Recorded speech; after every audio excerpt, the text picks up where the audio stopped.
La Terre, notre vaisseau spatial. Bienvenue à bord pour ce voyage d'1 an autour du Soleil.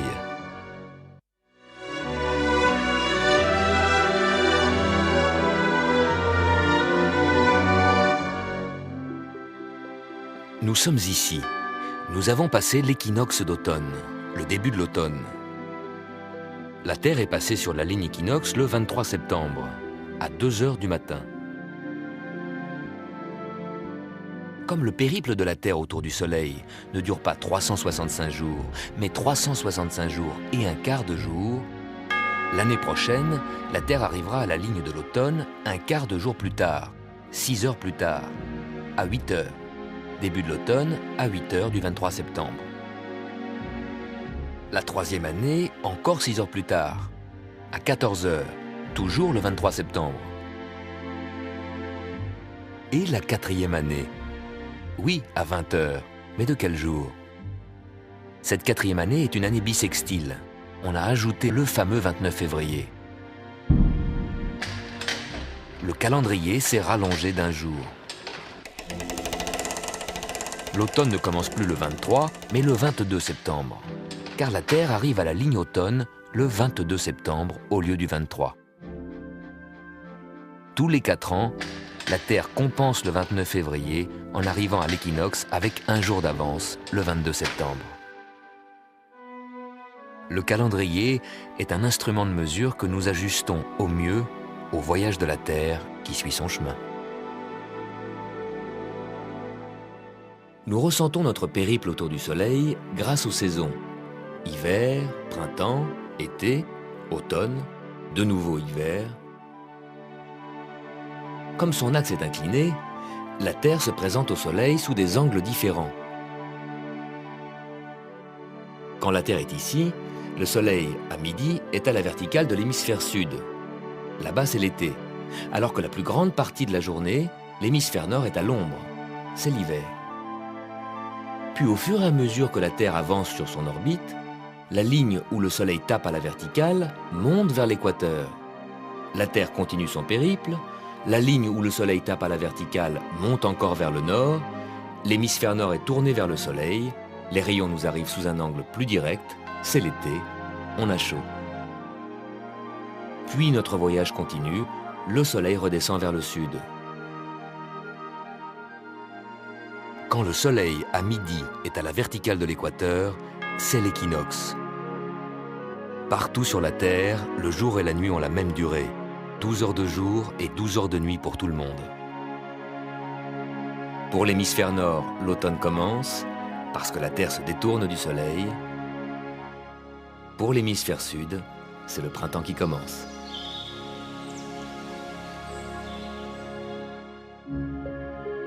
Quand le Soleil est en face de l'équateur, c'est la période des grandes marées équinoxiales. D'une manière générale, et durant toute l'année, ce n'est pas à l'équateur qu'il y a les plus fortes marées, mais autour du 45e parallèle, là où la plupart d'entre vous, passagers du vaisseau spatial Terre, habitent. Pourquoi? L'ampleur des marées dépend aussi de la rotation de la Terre et des forces centrifuges qui agissent dans la direction de l'équateur, car c'est là que la Terre tourne le plus vite et que les forces centrifuges sont les plus grandes. Mais leur effet est peu perceptible, car à l'équateur, pour provoquer les grandes marées, ces forces centrifuges devraient soulever les masses d'eau. Trop lourd. Au pôle Nord, à son axe de rotation, la Terre tourne si lentement qu'on pourrait marcher aussi vite que la Terre tourne. Les forces centrifuges sont quasiment nulles. Il n'y a pas de marée. À mi-chemin entre le pôle et l'équateur, la Terre tourne à 1000 km/h. Ici, les forces centrifuges font glisser les masses d'eau vers l'équateur, dans la direction même où se trouvent le Soleil et la Lune, ce qui renforce l'effet de marée. C'est donc ici, autour de 45 degrés, que les forces centrifuges favorisent le plus les marées. Les forces d'attraction de la Lune attirent l'eau des océans. Un bourrelet d'eau se forme là où la Lune passe. De l'autre côté de la Terre, les forces centrifuges provoquent un deuxième bourrelet. Ces deux marées hautes, qui font chaque jour le tour de la Terre, restent orientées vers la Lune, qui met 28 jours pour faire le tour de la Terre. La Terre tourne beaucoup plus vite, elle fait un tour complet tous les jours. Elle tourne rapidement sous les bourrelets d'eau. Au bord de la mer, quand nous voyons que la marée monte, ce n'est pas le bourrelet d'eau qui arrive, c'est la Terre qui nous amène à l'endroit où ce bourrelet, orienté vers la Lune, nous attend. Cela provoque des frictions énormes. La Terre entraîne dans sa rotation la masse gigantesque de cette montagne d'eau, mais l'eau résiste et se heurte à l'obstacle insurmontable des continents. C'est là que se produisent les plus fortes marées. La Terre essaye d'entraîner le bourrelet, mais la Lune ne lâche pas prise. Comme la Lune est en retrait par rapport au bourrelet, elle freine le déplacement de l'eau et de ce fait freine la rotation de la Terre. C'est un ralentissement minime. Les journées se rallongent d'1 seconde tous les 1000 ans. Ce qui veut dire tout de même que les dinosaures ne vivaient pas des journées de 24 heures, mais de 22 heures seulement. Finalement, est-ce la nouvelle Lune ou la pleine Lune qui déclenche les grandes marées? Ça dépend de la distance Terre-Lune. La Lune a une orbite excentrique. Parfois, elle est loin de la Terre, parfois, elle est proche. Admettons qu'en mars, la Lune est au plus proche de la Terre et qu'en plus, c'est la nouvelle Lune. La grande marée a lieu le jour de la nouvelle Lune. En avril, un petit décalage d'1 jour. Au mois de mai, décalage de 3 jours. La nouvelle Lune est toujours plus proche de la Terre que la pleine Lune. La grande marée a lieu 2 jours après la nouvelle Lune. Juin, attention, nouvelle Lune et pleine Lune sont à égale distance de la Terre. La balance oscille. Et en juillet, ça y est, la pleine Lune est plus proche de la Terre. La grande marée est donc à la veille de la pleine Lune. Jusqu'au printemps, la pleine Lune va rester plus proche de la Terre. Les grandes marées auront lieu juste avant ou après la pleine Lune. Au printemps prochain, attention, nouveau tiraillement, emporté cette fois par la nouvelle Lune, qui de nouveau pendant 7 mois déclenchera les grandes marées. L'orbite de la Lune tourne lentement autour de la Terre dans un cycle d'environ 14 mois. Rien à voir avec le cycle solaire de 12 mois. L'ordre de l'univers est un foisonnement de nombreux désordres.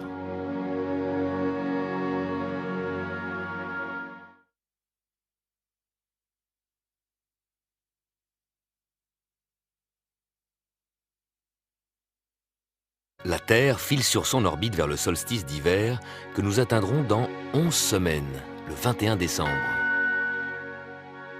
Qu'est-ce qui propulse la Terre en avant? C'est l'élan qu'elle a reçu lors de sa formation.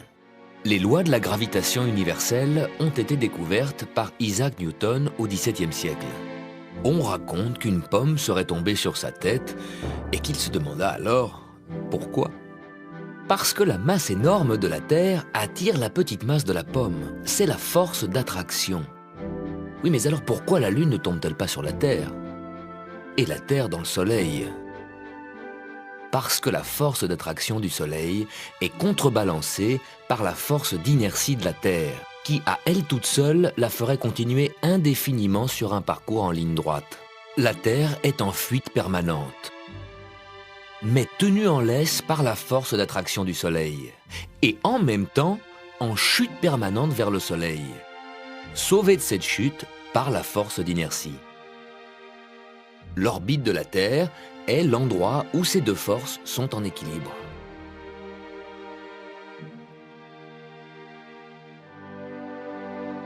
C'est la masse du Soleil qui retient la Terre sur son orbite. Même chose pour la Lune. La masse de la Terre retient la Lune sur son orbite. Son orbite est déterminée par l'équilibre entre la force d'inertie qui voudrait éloigner la Lune de la Terre et la force d'attraction de la Terre qui, à elle toute seule, ferait tomber la Lune sur la Terre. Les deux planètes, Vénus et Mars, font comme nous le tour du Soleil, mais à des vitesses différentes, parce que leur distance du Soleil est différente. Vénus est plus près du Soleil que la Terre. La force d'attraction du Soleil est donc plus grande. Si Vénus ne tombe pas dans le Soleil, c'est que les forces d'inertie qui la maintiennent en orbite sont également plus grandes et propulsent Vénus plus vite que la Terre sur son orbite.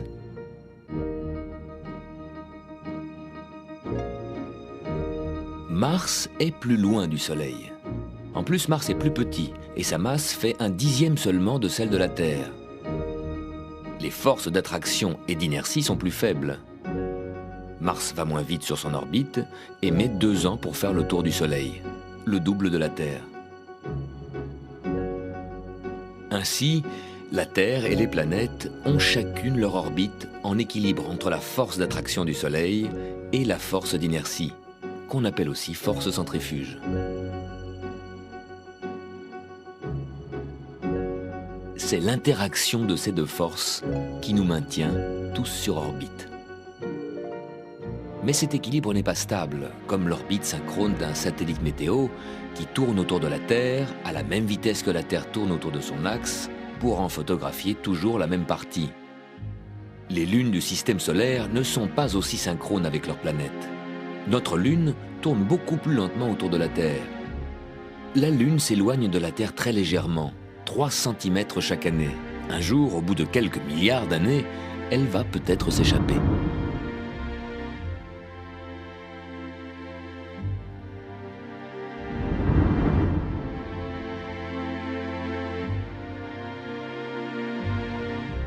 Phobos, par contre, le plus grand satellite de Mars, tourne si vite que les Martiens, s'il y en avait, le verraient passer 3 fois par jour.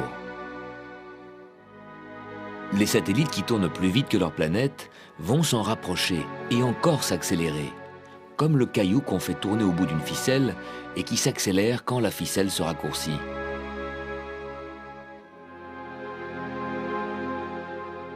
Les lois de la gravitation ne nous préservent pas du chaos.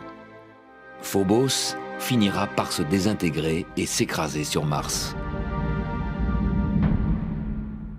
Nous aussi, nous subissons cette force qui attire tout vers le centre de la Terre.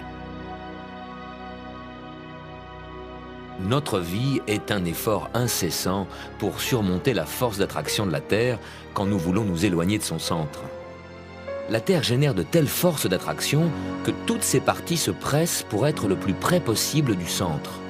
Cela donne une sphère. Peut-on se libérer de la force d'attraction de la Terre? Oui, si on atteint la vitesse de libération, 40 000 km/h. Pour obtenir une telle vitesse et compenser la force d'attraction de la Terre, les astronautes ont besoin de fusées très puissantes. La Lune est beaucoup moins massive. Elle a une force d'attraction faible. Pour repartir, il suffit d'une petite fusée et une vitesse de libération de 8000 km/h.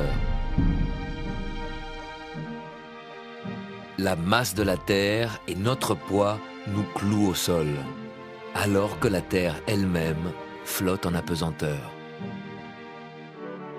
Pour ce voyage autour du Soleil, nous sommes embarqués sur un manège qui, tout en avançant, fait un tour complet autour de son axe en un jour et une nuit. Mais parce que son axe est incliné, la Terre, tous les jours, nous fait monter et descendre des milliers de kilomètres par rapport au plan des planètes.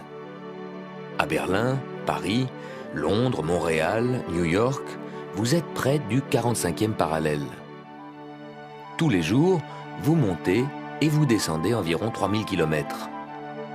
En ce moment, en automne, c'est le soir que nous sommes montés en hauteur. Ce parcours en montagne russe modifie notre vue sur le ciel.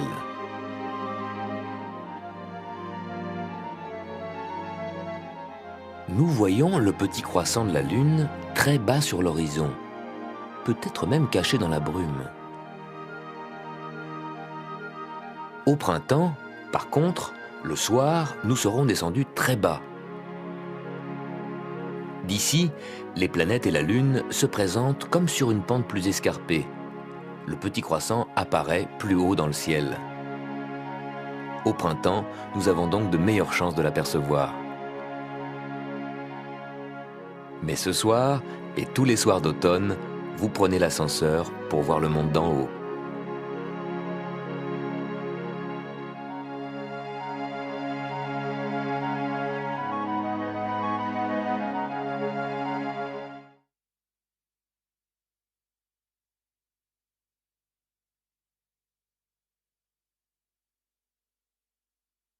Nous sommes ici. La Terre nous emmène de l'équinoxe d'automne au solstice d'hiver, que nous atteindrons dans 10 semaines. La Lune est là, sur votre écran, et en même temps, dehors, devant votre fenêtre. L'écran télé, c'est le hublot de votre vaisseau spatial Terre. Chaque jour, la Lune change de forme. Pendant 2 semaines, le croissant ira croissant tous les jours, jusqu'à la pleine Lune. Ensuite, pendant 2 semaines, la Lune sera décroissante. Les croissants s'aminciront de jour en jour.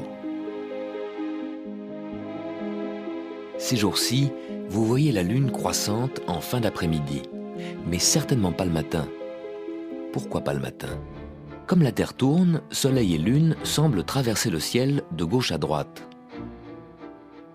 La Lune croissante est à gauche du Soleil.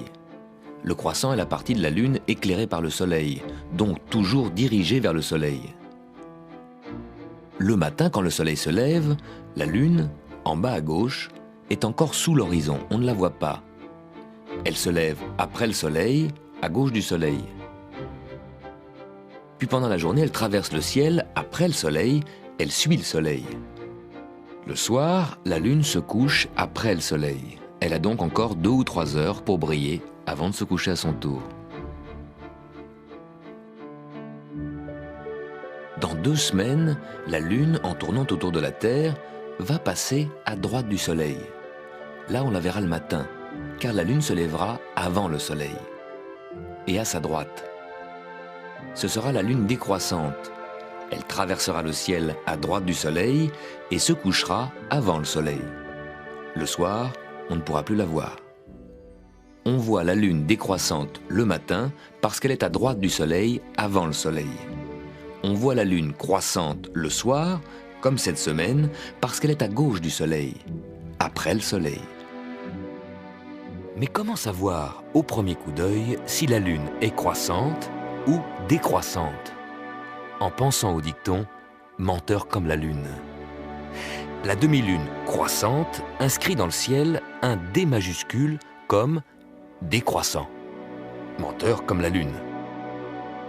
Quand la Lune forme la lettre C comme croissant, elle est décroissante. Menteur comme la Lune. Quand la Lune est à gauche du Soleil, elle fait un D. Quand elle est à droite du Soleil, elle fait un C. Près de l'équateur, le croissant est couché à l'horizontale, comme un bateau dans le ciel, car le croissant est toujours dirigé vers le Soleil, puisque c'est le Soleil qui l'éclaire. À l'équateur, le Soleil se couche perpendiculairement à l'horizon, le croissant de la Lune est dirigé vers le bas.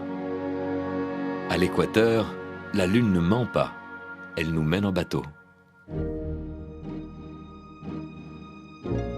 La Lune dans sa face croissante, visible le soir, est éclairée par le Soleil qui vient de se coucher à droite derrière l'horizon. Allons vers le sud.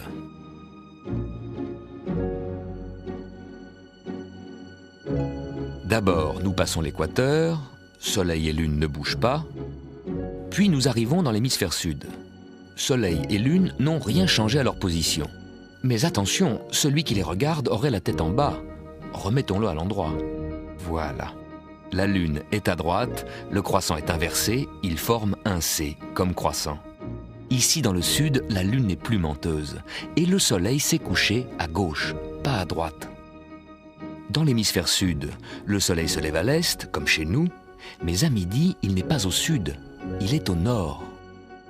Puis il se couche à l'ouest, comme chez nous, mais il traverse le ciel de droite à gauche, en sens inverse. La Lune et les étoiles également. Quand la Lune passe plein sud, elle est parfois assez basse sur l'horizon, un peu comme le Soleil en hiver. Mais quelques jours plus tard, la Lune se trouvera visiblement plus haute dans le ciel. Et une semaine plus tard, encore plus haute. C'est la Lune montante, qu'il ne faut pas confondre avec la Lune croissante. Et la Lune descendante n'a rien à voir avec la Lune décroissante. La Lune, en tournant autour de la Terre, monte et descend dans le ciel. Pourquoi? À cause de l'axe incliné de la Terre, elle monte et descend en un mois. Regardons la Lune devant les constellations du zodiaque. La Lune, devant la constellation du Sagittaire, est basse sur l'horizon, comme le Soleil est bas en décembre.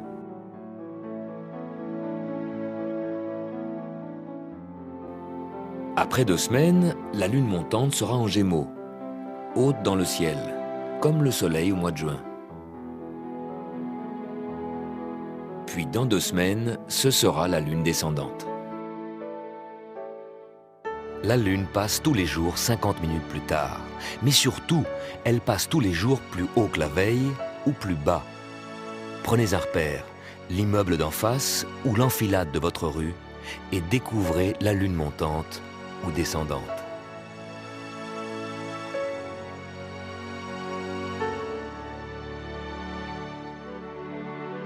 La Lune fait le tour de la Terre, mais en combien de jours? Ça dépend si on compte du point de vue de la Lune ou de la Terre. Prenons comme point de départ la nouvelle Lune, le jour où la Lune est en alignement avec le Soleil. En partant d'ici, pour faire un tour complet de son orbite, et revenir ici, elle met un peu plus de 27 jours. Mais la Terre a avancé sur son orbite, et au bout de ces 27 jours, la Lune est ici. Elle a bien bouclé sa boucle, mais elle n'est pas encore revenue dans son alignement avec le Soleil. Ce n'est pas encore la nouvelle Lune. La Lune met 2 jours de plus pour s'aligner de nouveau avec le Soleil. 29 jours. Alors que la Lune retrouve son point de départ au bout d'un peu plus de 27 jours, de nouvelle Lune à nouvelle Lune, elle met 29 jours. Dans votre calendrier, comptez les jours d'une nouvelle Lune à l'autre.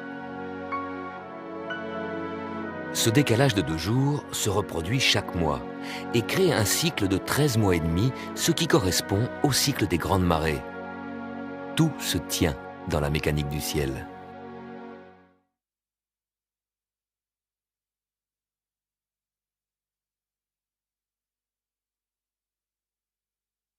Nous sommes ici. La Terre parcourt la partie de son orbite qui nous emmène de l'équinoxe d'automne au solstice d'hiver, que nous atteindrons en 9 semaines. D'un soir à l'autre, la Lune apparaît plus ronde et plus lumineuse.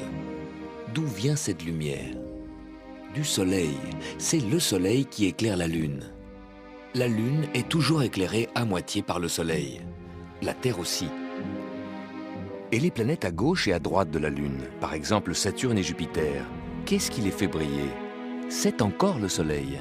Jupiter est une planète. Elle renvoie la lumière du Soleil, comme un miroir. La Terre fait la même chose. Si on la regardait depuis Jupiter, la Terre brillerait comme les autres planètes. Saturne nous renvoie également la lumière du Soleil, moins que Jupiter, parce que Saturne en est 2 fois plus éloigné. Juste au-dessus de Saturne, vous pouvez voir Algénibe. Ce n'est pas une planète, c'est une étoile. Elle est infiniment plus éloignée que Saturne. Sa lumière, elle la génère elle-même. Algénibe, comme notre Soleil, est peut-être entouré de planètes, mais vu de si loin, de 1600 années-lumière, Algénibe, comme notre Soleil, n'est qu'une petite étoile. La lumière du jour nous vient du Soleil. Le clair de lune, c'est la lumière du Soleil que la Lune nous renvoie. Les planètes, également, nous renvoient la lumière du Soleil. Par contre, les étoiles rayonnent elles-mêmes, comme notre Soleil. Environ tous les 5 ans, Mars et Vénus sont visibles dans le ciel du soir, près l'un de l'autre, comme en automne 97. 4 mois auparavant, Mars était la seule planète visible le soir. Puis Vénus est apparue à côté de Mars. Pourquoi? Les planètes bougent, tournent autour du Soleil, comme la Terre. Elles apparaissent à des endroits différents. Elles vagabondent à travers le ciel. C'est ce qui leur a valu leur nom de planète. En grec, planétès signifie vagabond. Si vous achetez une carte du ciel, vous y trouverez toutes les étoiles, leur nom, leur position, mais aucune des planètes. Les planètes sont sans domicile fixe. Vu de la Terre, Vénus et Mars semblent se rapprocher. Mais en réalité, ils ne se rapprochent pas du tout. Ils suivent leurs orbites et la Terre les précède. 2 semaines plus tard, Vénus et Mars apparaissent alignés, en conjonction. Ensuite, Vénus parcourt ce virage. La Terre progresse sur son orbite et Mars plus lentement sur la sienne. 2 mois plus tard, ça nous donne cette nouvelle conjonction. Après, Vénus va passer devant le Soleil, elle va donc disparaître pour quelques semaines, alors que Mars, avec sa lenteur, va rester visible dans le ciel du soir. Elles le méritent bien leur nom de vagabondes, les planètes.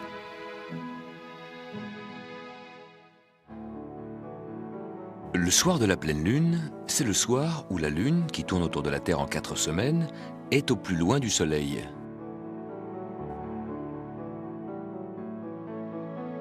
Elle est en face du Soleil.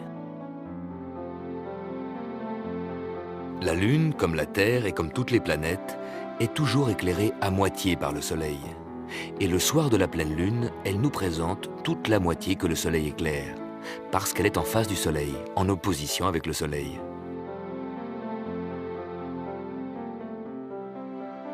Chaque mois, la Lune s'aligne avec la planète Saturne. Bien entendu, la Lune est toute proche de la Terre. Saturne est 3000 fois plus lointaine. Mais le soir de leur conjonction, vue de la Terre, ces 2 astres se trouvent dans la même direction. Terre et Lune se glissent entre le Soleil et Saturne pour que la Lune soit alignée avec Saturne. Dans les 4 semaines suivantes, la Lune va faire un tour complet autour de la Terre et reviendra s'aligner avec Saturne. Exceptionnellement, cet alignement peut être si précis que la Lune passe exactement devant Saturne et pendant 1 heure, le cache. Nous vous montrerons cette occultation de Saturne par la Lune.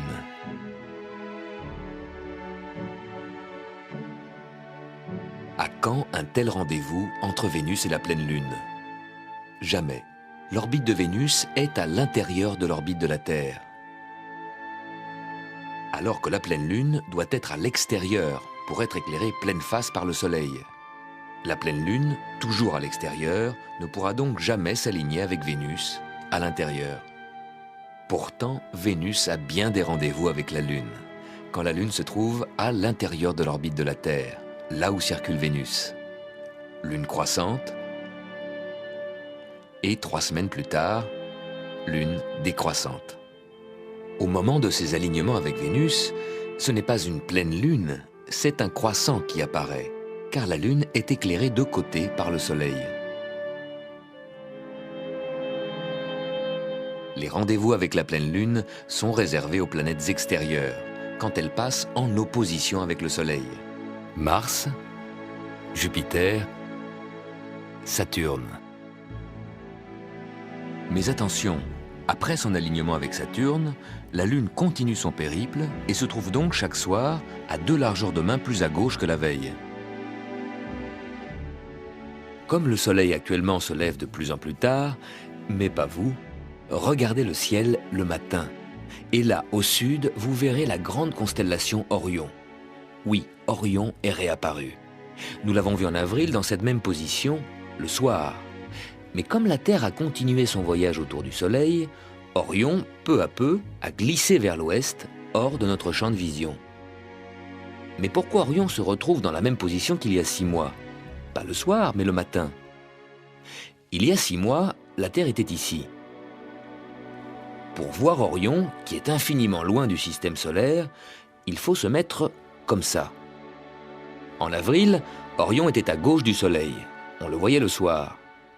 Puis la Terre a progressé sur son orbite et le Soleil s'est glissé entre la Terre et Orion. Tous les jours, Orion traversait le ciel, invisible, masqué par le ciel bleu illuminé par le Soleil. La Terre a encore progressé et depuis septembre, Orion devient peu à peu visible à droite du Soleil. Situé ainsi, à droite du Soleil, Orion, le matin, précède le Soleil, nous le voyons avant que le Soleil se lève. Tout ce qui est à droite du Soleil, que ce soit la Lune, les planètes ou les étoiles, est visible le matin. Si vous ne regardez le ciel que le soir, vous ratez la moitié du spectacle.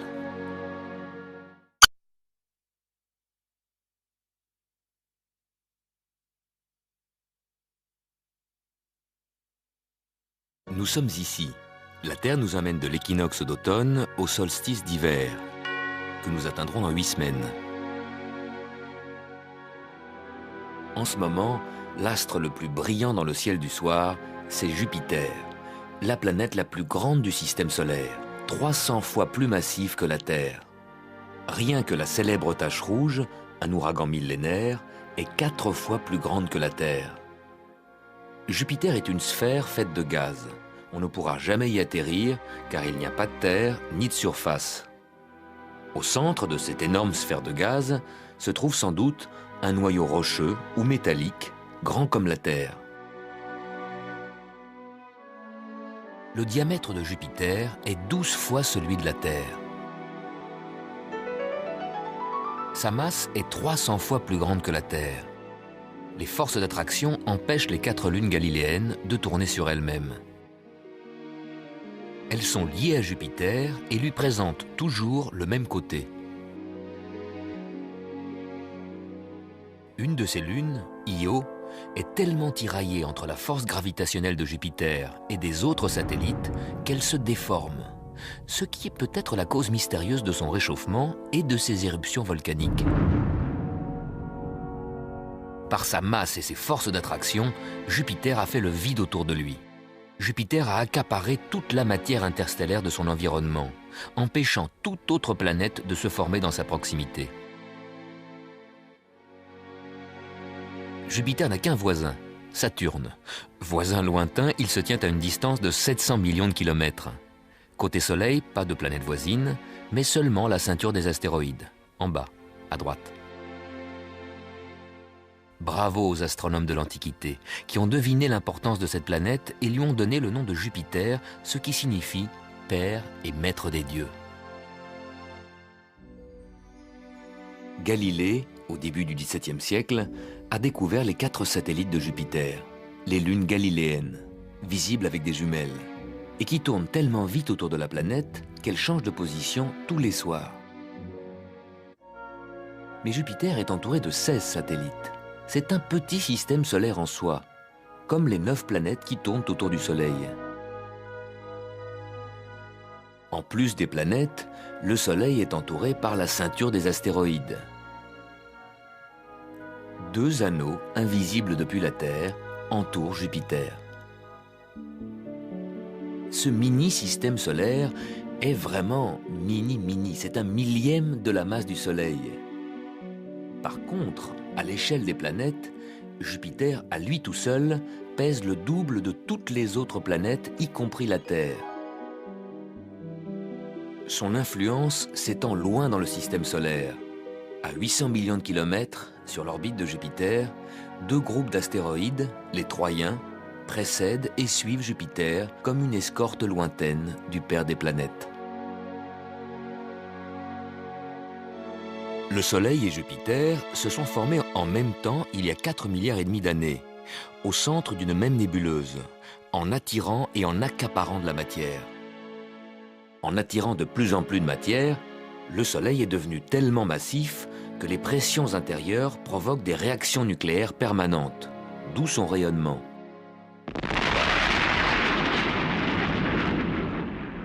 Pendant que le Soleil se formait, 700 millions de kilomètres à l'écart, Jupiter faisait la même chose. Mais le résultat ne fut pas le même. Seulement une grande planète, avec des anneaux et des satellites. Et Jupiter est un Soleil raté. Il n'a pas attiré assez de matière interstellaire. Sinon, il serait devenu un Soleil et aurait éclairé nos nuits.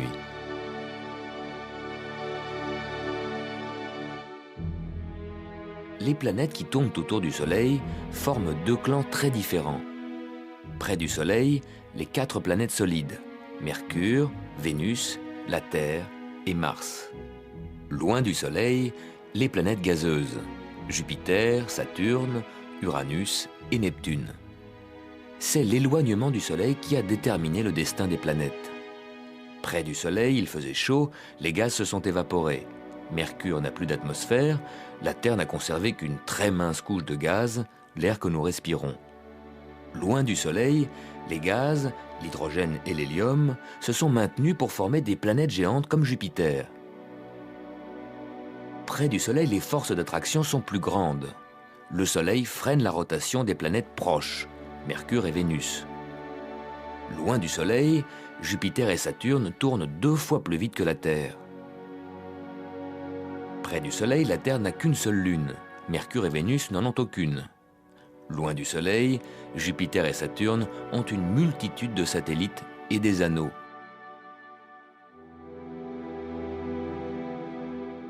Jupiter est une planète comme la Terre, mais c'est un monde très très différent du nôtre. La semaine prochaine, ce sera la fin de l'heure d'été. Nous retarderons nos montres d'1 heure. Nos montres, en indiquant l'heure, indiquent la position de la Terre par rapport au Soleil. En principe, quand le Soleil passe le méridien de Paris, il est midi à Paris. La Terre fait un tour complet en 24 heures, et toutes les heures, la Terre présente au Soleil une autre tranche. La Terre est donc divisée en 24 tranches, en 24 fuseaux horaires. 1 heure après avoir présenté au Soleil le méridien de Prague, la Terre va présenter au Soleil le méridien de Paris. 2 heures après, la Terre présente au Soleil le méridien sur lequel se trouve le Brésil et aussi le Groenland. Encore 2 heures plus tard, le Soleil passe le méridien de New York. Et 3 heures plus tard, Los Angeles.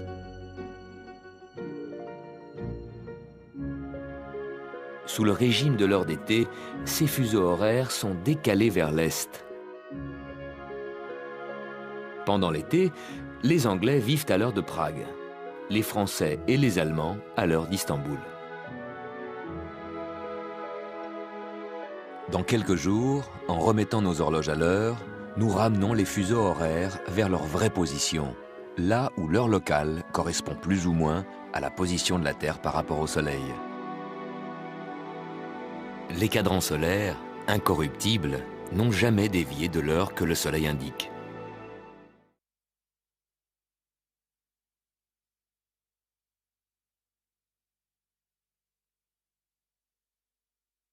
Depuis le début de l'année, nous avons parcouru 770 millions de kilomètres sur l'orbite de la Terre. En 10 minutes, pendant que vous regardez ces images, vous allez faire 18 000 kilomètres de plus. Nous sommes ici, et nous atteindrons la station solstice d'hiver dans 7 semaines. Dans la nuit de samedi à dimanche, à 3 heures du matin, on a remis les horloges à 2 heures. Nous avons quitté l'heure d'été. Vous avez retardé vos montres d'1 heure. Et le matin, vous avez pu dormir 1 heure de plus. Pourquoi? Sous le régime de l'heure d'été, on nous dit « Levez-vous, il est 8 heures », bien que le Soleil soit encore dans sa position de 7 heures. Nos montres, en heure d'été, sont en avance sur le Soleil. L'heure d'été, c'est comme si on nous avait déménagé 1000 km vers l'est. Ainsi, à Paris, on se retrouve dans le fuseau horaire d'Istanbul. En été, on change l'heure artificiellement pour économiser de l'énergie, en éteignant les lumières plus tôt. Les soirs d'été, on nous dit officiellement « Il est 22 heures, allez vous coucher ». Alors que la Terre, par rapport au Soleil, est encore dans sa position de 21 heures. Maintenant, le dernier week-end d'octobre, nous voici reconnectés avec la vraie rotation de la Terre. Nous revenons dans notre vrai fuseau horaire. Et nos montres indiquent de nouveau presque l'heure réelle. Pourquoi presque? Chaque minute, la Terre présente au Soleil un autre méridien. Chaque ville a une heure locale différente. Durant toute l'histoire de l'humanité, cela n'a gêné personne, jusqu'au moment où les gens ont commencé à s'envoyer des télégrammes et à se parler au téléphone d'un pays à l'autre. Là, il fallait se mettre d'accord sur l'heure qu'il était. La Terre fait un tour complet en 24 heures. En 1 heure, elle tourne de 15 degrés.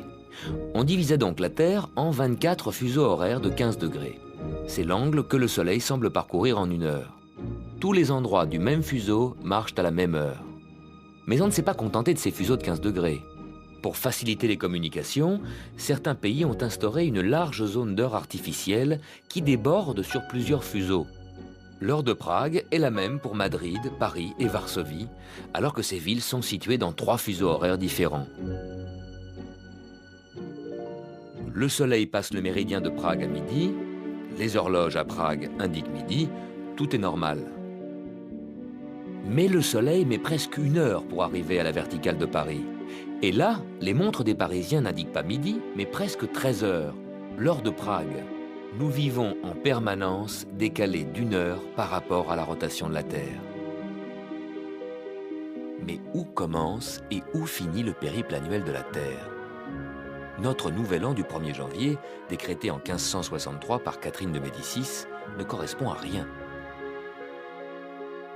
Le 21 juin, le jour du solstice d'été, aurait fait un beau nouvel an. D'ailleurs, le monument préhistorique de Stonehenge, en Angleterre, marque le lever du soleil au solstice d'été. Un autre nouvel an très pratique aurait été l'équinoxe de printemps. C'est le point zéro, le point vernal, que les astronomes utilisent pour tous leurs calculs. Mais les papes et les rois étaient toujours plus forts que les scientifiques. Notre 1er janvier est donc un compromis entre une fête païenne, le solstice d'hiver du 21 décembre, la date de naissance de Jésus-Christ, un 24 décembre, et le premier jour d'un mois du calendrier romain. Comme le calendrier romain ne commençait pas en janvier, mais en mars, les mois se retrouvent avec une fausse numérotation. Notre septembre, comme 7, n'est plus le 7e mois, mais le 9e. Novembre, comme 9, n'est plus le 9e mois, mais le 11e. Et décembre, comme 10, n'est plus le 10e mois, mais le 12e. Tout ça n'a pas fait dévier la Terre de son orbite. Ce voyage ne se déroule pas toujours à la même vitesse, car la Terre, quand elle est près du Soleil, avance un peu plus vite, et quand elle est éloignée du Soleil, un peu plus lentement. Ce week-end, le retard de la Terre par rapport au Soleil atteint son maximum, et ce retard, vous pouvez le voir. Prenez des repères chez vous. Notez où le Soleil se couche, sur l'immeuble en face ou sur l'horizon.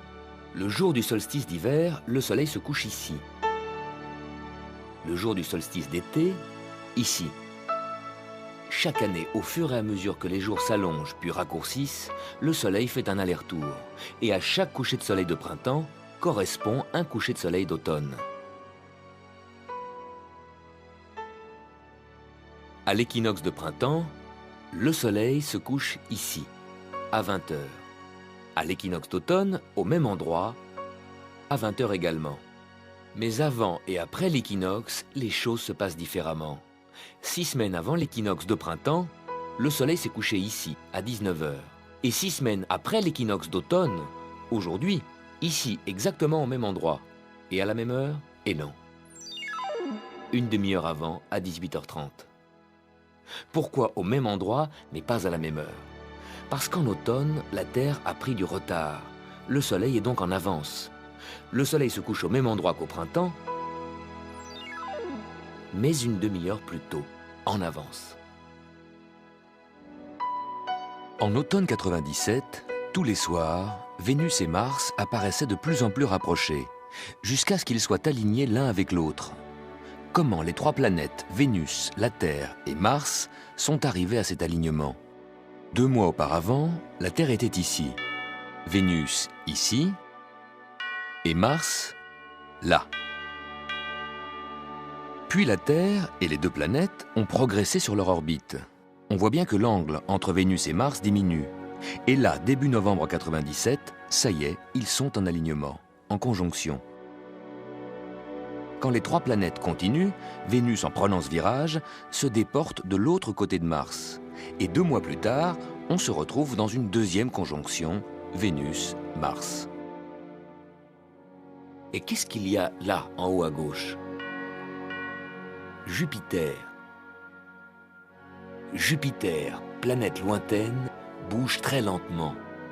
Mais comme Vénus, la Terre et Mars courent sur leur orbite proche du Soleil, Jupiter se glisse peu à peu dans le même axe. En réalité, ces planètes restent très éloignées les unes des autres. Ce n'est que de notre point de vue qu'elles paraissent proches.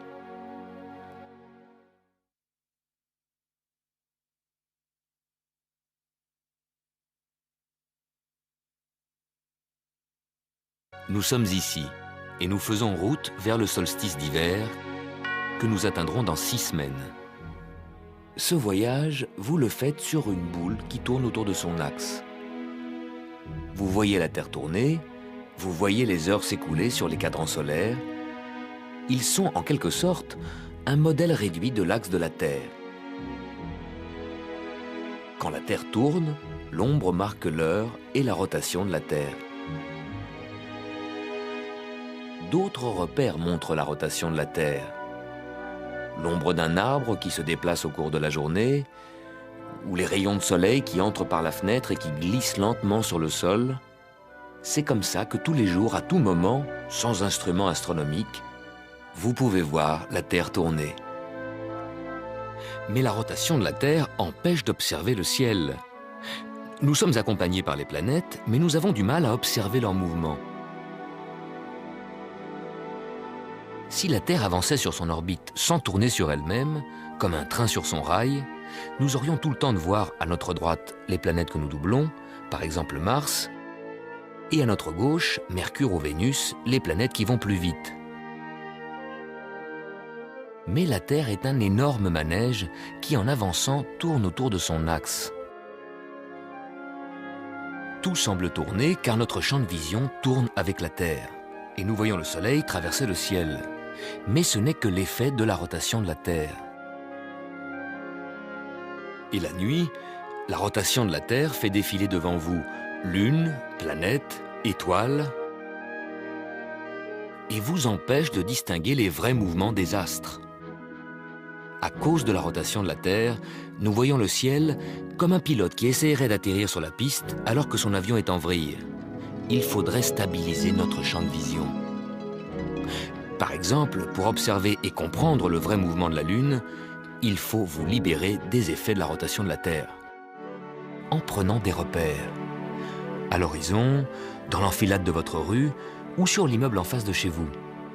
Et là, regardez le passage de la Lune.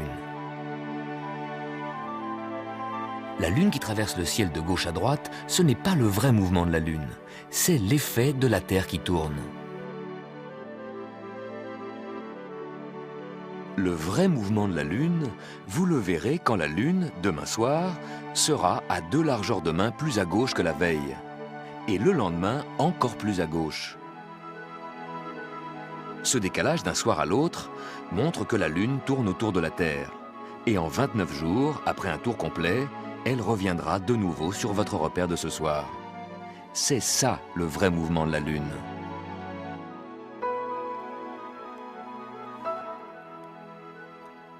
Pendant ce temps, la Terre continue son voyage autour du Soleil. Comment voir ce mouvement? Au fur et à mesure que la Terre progresse, l'angle des rayons du Soleil change. En ce moment, la moitié nord de la Terre se détourne de plus en plus du Soleil. Le Soleil, d'un jour à l'autre, d'une semaine à l'autre, passe plus près de l'horizon. À midi, l'ombre sur l'immeuble en face va monter de semaine en semaine. Et les rayons de soleil pénètrent tous les jours un peu plus loin vers le fond de la pièce. Regardez ces rayons et imaginez la position de la Terre dans le système solaire. Imaginez votre place dans l'univers. Pendant ce voyage, 8 planètes nous accompagnent. Nous pouvons en voir 4. Vénus, notre voisine vers l'intérieur côté Soleil. Mars, notre voisin vers l'extérieur. Jupiter, très loin mais très brillant. Et Saturne, encore plus loin. Comme les planètes filent sur leur orbite à des vitesses différentes, elles changent constamment de position dans le ciel. Et puis elles vont très vite. Vénus, 125 000 km/h. Mercure, 180 000 km/h. Mais comme nous les voyons de très loin, leurs déplacements gigantesques deviennent très petits et semblent très lents. Nous ne pouvons pas percevoir des mouvements très lents. Alors comment voir le mouvement des planètes? Pour voir une fleur éclore, nous devons artificiellement accélérer son mouvement. Ici, sur votre écran, nous accélérons les mouvements des planètes pour vous les montrer. Dans la réalité, vous pouvez d'une certaine manière accélérer le mouvement des planètes. Prenez des repères, un arbre, une maison, puis comparez la progression des planètes d'une semaine à l'autre. Vénus, Mars et Jupiter. Vous verrez leur déplacement, vous pourrez imaginer leur orbite, et voir le fonctionnement du système solaire. Un tour complet de la Terre autour du Soleil, c'est 360 degrés que la Terre parcourt en 365 jours, donc 1 degré par jour. D'une nuit à l'autre, les étoiles apparaissent 1 degré plus à droite. Mais chaque nuit, la rotation de la Terre fait basculer tout le ciel avec toutes les étoiles. Alors comment percevoir ce tout petit décalage quotidien de 1 degré? En prenant des repères. Des arbres à l'horizon, le toit d'un immeuble ou l'enfilade de la rue. Et un repère dans le temps. La même heure tous les soirs. Si vous regardez chaque soir à la même heure dans la même direction, vous verrez le décalage des étoiles. La Terre est dans la même position que la veille et vous n'êtes donc plus gêné par la rotation de la Terre. Libéré des effets de notre rotation, vous pourrez voir d'un soir à l'autre ou d'une semaine à l'autre la progression de la Terre sur son orbite. Elle se dessine dans ce tout petit décalage des étoiles chaque soir, une largeur de main chaque semaine. Pour comprendre les mouvements des astres, pas besoin d'instruments sophistiqués. Il suffit de prendre des repères. Et c'est gratis.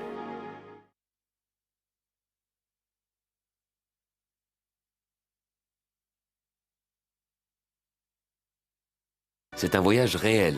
En ce moment, pendant que vous regardez ces images, la Terre vous emmène à 107 000 km/h à travers l'espace. Nous sommes ici. Nous arriverons dans 5 semaines à cette station solstice d'hiver, le jour le plus court. La Lune, en tournant autour de la Terre, se rapproche chaque mois de l'axe Terre-Saturne. Puis elle se glisse exactement entre la Terre et Saturne, qui est 4000 fois plus éloignée. À de rares occasions, tous les 4 ou 5 ans, la Lune fait disparaître Saturne. Et là, exceptionnellement, grâce à Saturne, vous pouvez voir le mouvement de la Lune en direct.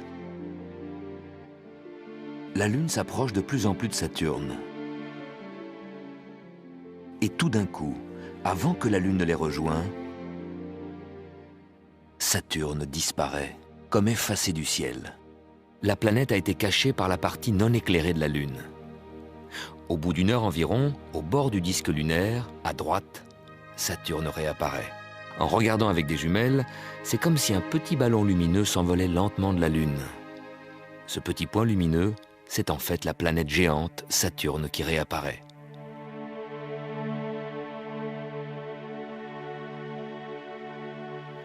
Grâce à Saturne, on a pu voir la Lune bouger.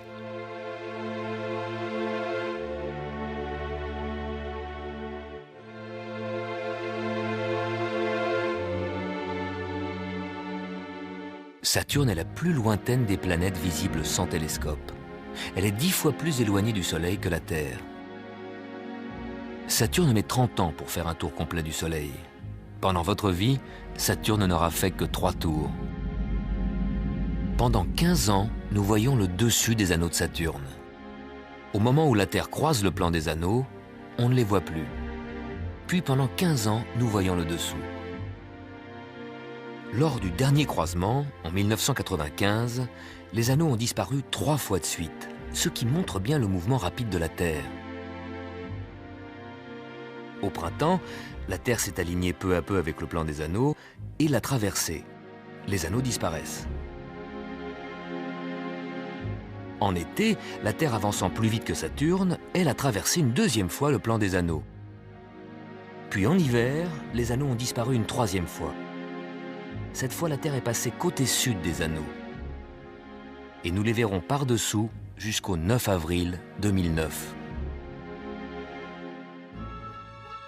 D'où viennent les anneaux de Saturne, et ceux moins spectaculaires des autres planètes extérieures, Jupiter, Uranus et Neptune.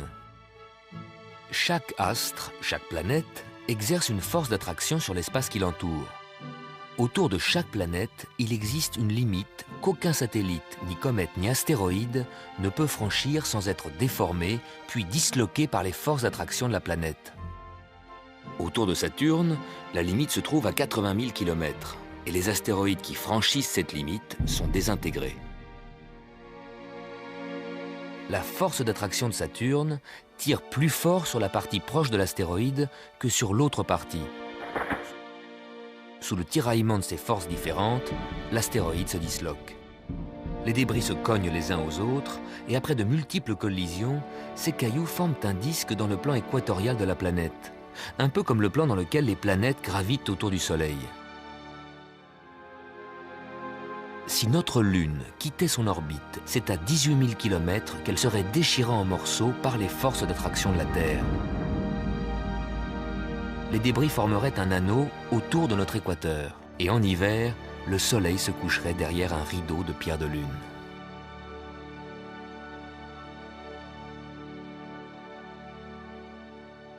Saturne est une énorme boule gazeuse, presque aussi grande que Jupiter. La Terre tiendrait 10 fois dans le diamètre de Saturne. Saturne tourne plus vite que la Terre autour de son axe, en 10 heures seulement. Une boule de gaz qui tourne aussi vite est forcément déformée par les forces centrifuges. Saturne est la plus aplatie des planètes.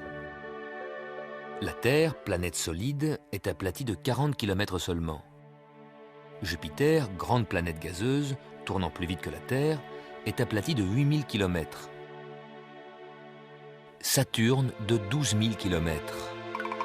On pourrait placer la Terre entière dans l'aplatissement de Saturne. Saturne détient également le record de faible densité.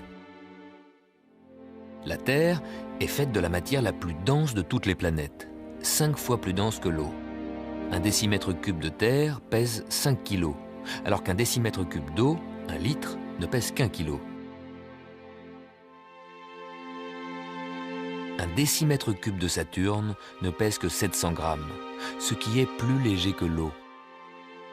S'il y avait quelque part une mer assez grande, Saturne flotterait à la surface, alors que la Terre coulerait à pic. En plus de ses anneaux célèbres, Saturne est entourée d'une multitude de satellites qui gravitent autour d'elle. Le plus grand, Titan, est aussi le plus grand satellite du système solaire. Il a la taille d'une planète, plus grand que Mercure. Titan est le seul satellite à être enveloppé d'une atmosphère, 5 fois plus dense que l'atmosphère de la Terre.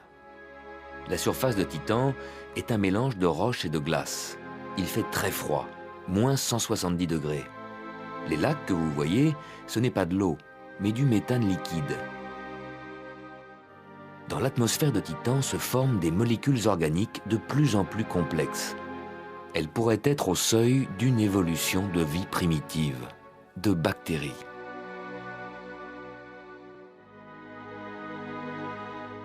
Actuellement, la sonde Huygens est en route pour Titan. Elle arrivera dans le voisinage de Saturne en 2004 et sera parachutée sur Titan pour y analyser l'atmosphère. La vie pourrait-elle naître dans les glaces de Titan? Vous en saurez plus en l'an 2004.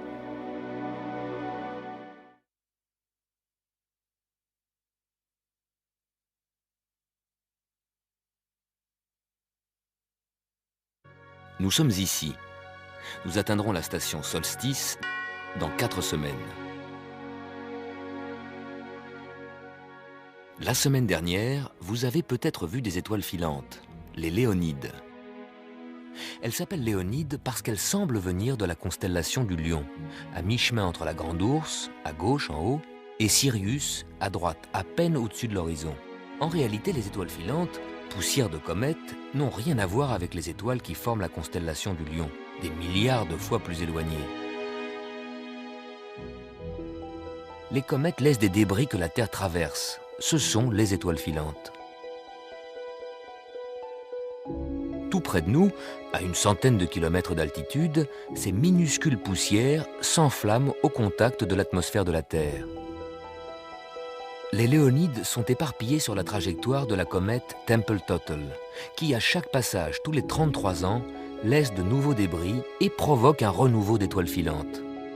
L'astronome italien Schiaparelli avait observé un passage en 1866 et prédit une pluie d'étoiles filantes pour la fois suivante. Mais il n'avait pas compté avec Jupiter, qui passa près de la trajectoire de la comète. Le champ gravitationnel de la planète géante dévia les particules loin de la Terre, pas d'étoiles filantes. Depuis, La comète Tempel-Tuttle est passée plusieurs fois. Elle a bien rechargé sa trajectoire de nouveaux débris, dont quelques-uns s'enflamment au contact de l'atmosphère de la Terre.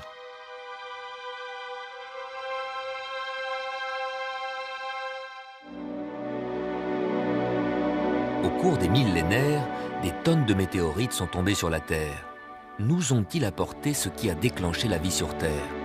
On ne le sait pas. Est-il possible que des comètes ou des astéroïdes aient apporté les éléments chimiques nécessaires pour que la vie commence sur Terre? Des micro-organismes ayant survécu à un voyage dans l'espace, comme des bactéries préservées dans l'ambre pendant des millénaires.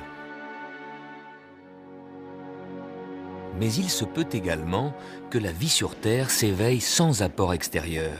Par exemple sous l'effet de coups d'éclair dans un marécage d'eau et de méthane.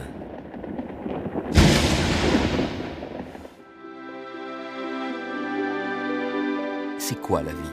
Au départ, c'est une molécule qui apprend à faire une copie d'elle-même. Sous certaines conditions, cette multiplication se serait produite spontanément sur Terre. Ces conditions peuvent exister à bien des endroits en dehors de la Terre. Sur notre Lune? Ah non, là il n'y a ni atmosphère ni eau.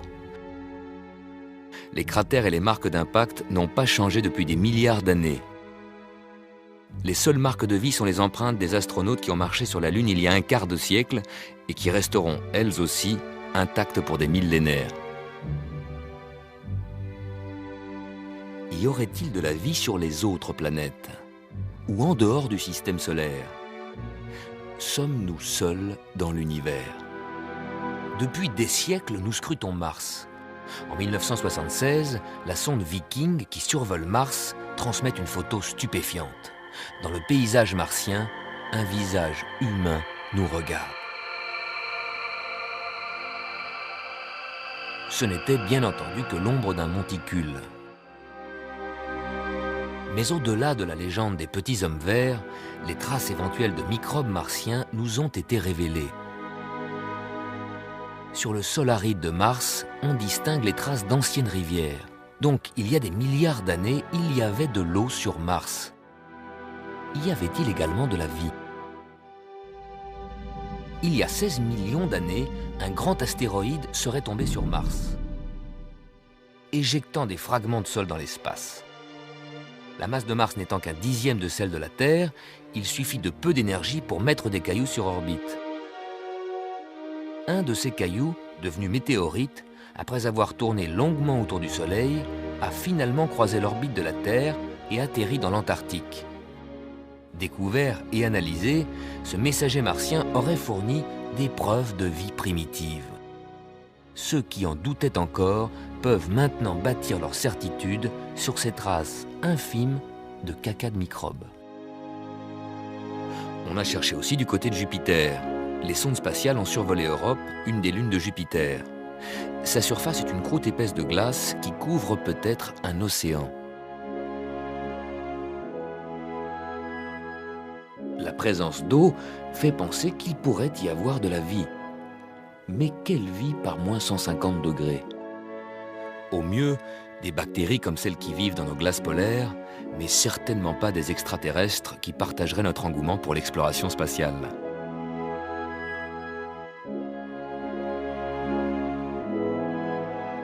Des sondes explorent aussi Saturne. Il y aurait peut-être des micro-organismes sur Titan, un satellite de Saturne. Mais il y a nulle part dans le système solaire des extraterrestres avec lesquels nous pourrions avoir de vraies rencontres. Et en dehors du système solaire? Probablement oui, mais où les trouver?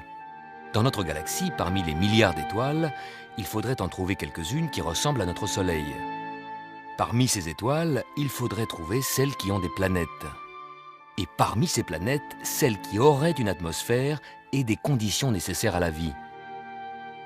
Il faudrait trouver des extraterrestres qui aient évolué exactement à la même vitesse que nous. S'ils sont moins évolués, ils ne peuvent pas communiquer. S'ils sont en avance sur nous, ils nous ont peut-être déjà découverts, mais nous ne les intéressons pas. Dans le temps qui s'écoule pour l'univers, notre civilisation actuelle n'est qu'un moment très bref. Pour communiquer avec les extraterrestres à l'autre bout de la galaxie, il faudrait que tous ces critères coïncident. Là, on pourrait se parler. Mais un tel enchaînement de coïncidences est peu probable. La rencontre avec des extraterrestres montre bien qu'il y a une grande différence entre ce qui est possible et ce qui est probable.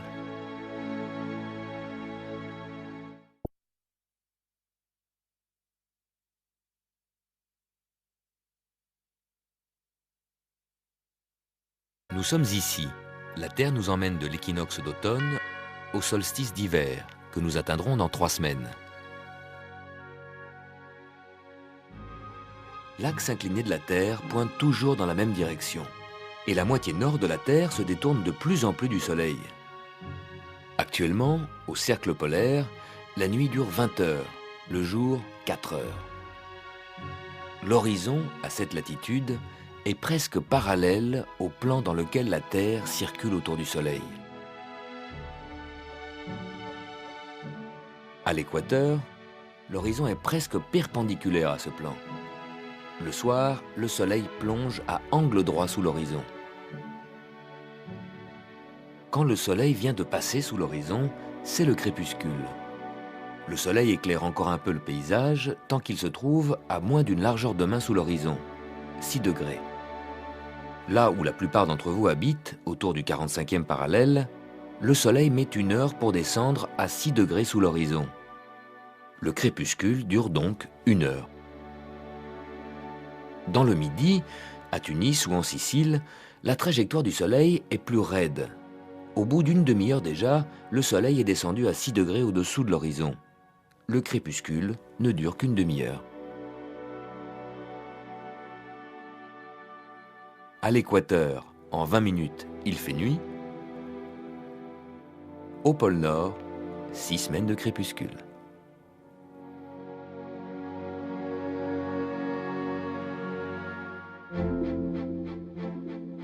Vous pouvez voir la progression de la Terre sur son orbite en prenant les étoiles comme repère. Elles glissent d'un soir à l'autre 1 degré vers la droite. En 365 jours, 360 degrés. Un tour complet. C'est en fait la Terre qui circule autour du Soleil. Et nous voyons tous les soirs les mêmes étoiles un peu plus tôt. 4 minutes plus tôt. En un mois, ça fait 2 heures. Cette semaine, vers 22 heures, c'est la constellation Orion qui se lève à l'horizon. Les étoiles que vous voyez ce soir à 22 heures, vous les retrouverez dans un mois, en décembre, 2 heures plus tôt, à 20 heures. Et en janvier, vous verrez les étoiles exactement à la même place, encore 2 heures plus tôt, à 18 heures. En février, 2 heures plus tôt, à 16 heures. Et non, à 16 heures, il fera encore jour. Les étoiles seront bien là, mais invisibles, cachées par l'atmosphère que le Soleil illumine. Chaque mois, la Terre passe devant les mêmes étoiles 2 heures plus tôt. 2 heures pendant 12 mois, ça fait 24 heures, un jour complet. Donc dans un an, vous verrez les mêmes étoiles à la même position, à la même heure qu'aujourd'hui. Les anciens lisaient l'heure dans les étoiles. Pour vous aussi, l'univers des étoiles peut être une grande horloge.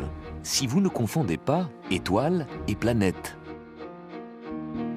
Quand la planète Vénus est visible en automne le soir à l'ouest, vous verrez le matin un astre brillant au même endroit du ciel où vous avez vu Vénus la veille au soir. C'est Sirius. On confond souvent Sirius et Vénus, car ces 2 astres, très brillants, apparaissent parfois au même endroit. Ils appartiennent pourtant à des mondes totalement différents. Sirius est une étoile. Elle est très très loin de nous. Sa lumière met 9 ans pour nous parvenir. Vénus est une planète. Elle ne rayonne pas, elle nous renvoie la lumière qu'elle reçoit du Soleil. Vénus est très proche de nous. La lumière qu'elle reflète nous parvient en 4 minutes. De très très loin, nous regardons Sirius. Nous voyons l'étoile dans cette direction et nous la retrouverons l'année prochaine, à la même date, à la même heure, dans la même direction. Par contre, la planète Vénus va bouger. Elle est ici, mais l'année prochaine, quand nous repasserons là où nous sommes aujourd'hui, elle sera ailleurs, derrière le Soleil. Pour que Terre et Vénus se retrouvent dans la même position, il faut qu'elles se pourchassent 8 ans. alors que Sirius, chaque année, est au rendez-vous.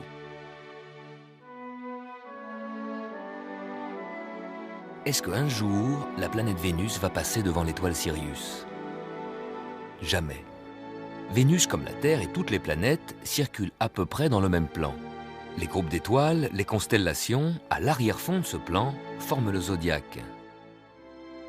L'étoile Sirius fait partie de la constellation du Grand Chien, qui est plus bas dans le ciel que le zodiaque, en dessous des Gémeaux. Orion, à droite, est en dessous du Taureau. Vénus, au cours de son périple, passera donc successivement devant les constellations du zodiaque. Taureau, Gémeaux, Cancer, Lion et tous les autres, mais jamais près de Sirius. Ni près de la Grande Ourse, une constellation bien au-dessus du zodiaque. Comment se fait-il alors que nous voyons Vénus le soir, au même endroit, que Sirius le matin? C'est encore à cause de l'axe incliné de la Terre. Le soir, nous regardons comme ça. Nous voyons Vénus à côté de la constellation du Sagittaire. Le matin, nous regardons comme ça. Et nous voyons Sirius apparaître au même endroit dans le ciel. Vénus, à droite, en haut devant le zodiaque, ne rencontrera jamais Sirius, à gauche, en bas. Sur son orbite, Vénus est plus rapide que la Terre.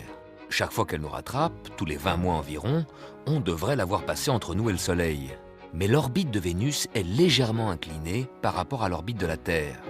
La plupart du temps, Vénus, vue de la Terre, passe donc un peu au-dessus ou en dessous du Soleil. Chaque année, début juin et début décembre, la Terre traverse le plan de l'orbite de Vénus. Pour un alignement parfait, il faudrait que Vénus passe ce point exactement le même jour. Là, nous pourrions voir Vénus transiter devant le Soleil. Un transit de Vénus, c'est donc très rare. Il faut attendre plus d'1 siècle. Mais quand il se produit, le suivant vient seulement 8 ans plus tard. En 1761, un astronome français, Le Gentil, fait le voyage aux Indes pour voir le transit de Vénus. Un petit point noir qui en quelques heures passe devant le Soleil. Mais Le Gentil arrive en retard. Frustré et tenace, Le Gentil reste aux Indes. Il sait que 8 ans plus tard, Vénus, encore une fois, passera devant le Soleil. Pour vous, ce sera en 2004, puis en 2012. L'occasion de voir de vos propres yeux l'ordre dans le désordre des orbites.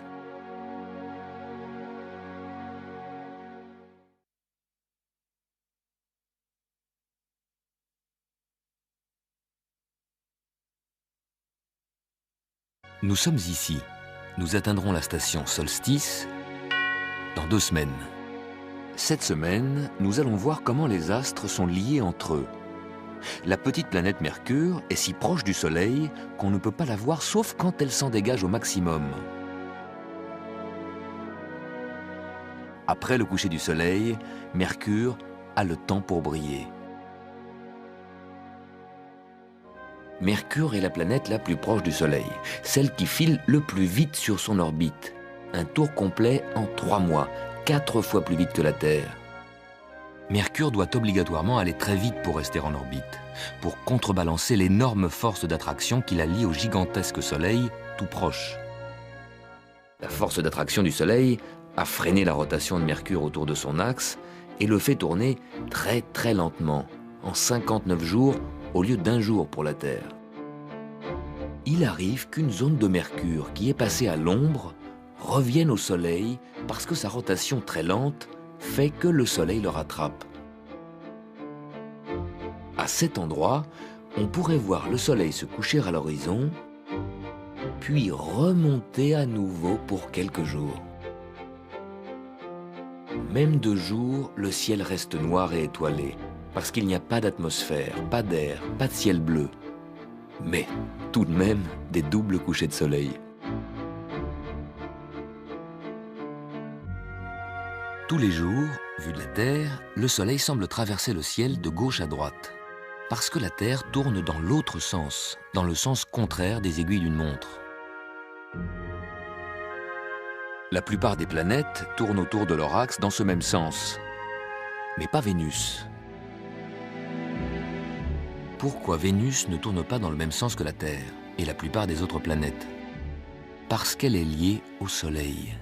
Comme Vénus se trouve plus près du Soleil que la Terre, les forces d'attraction du Soleil agissent davantage sur Vénus, et surtout sur l'atmosphère très dense qui enveloppe Vénus.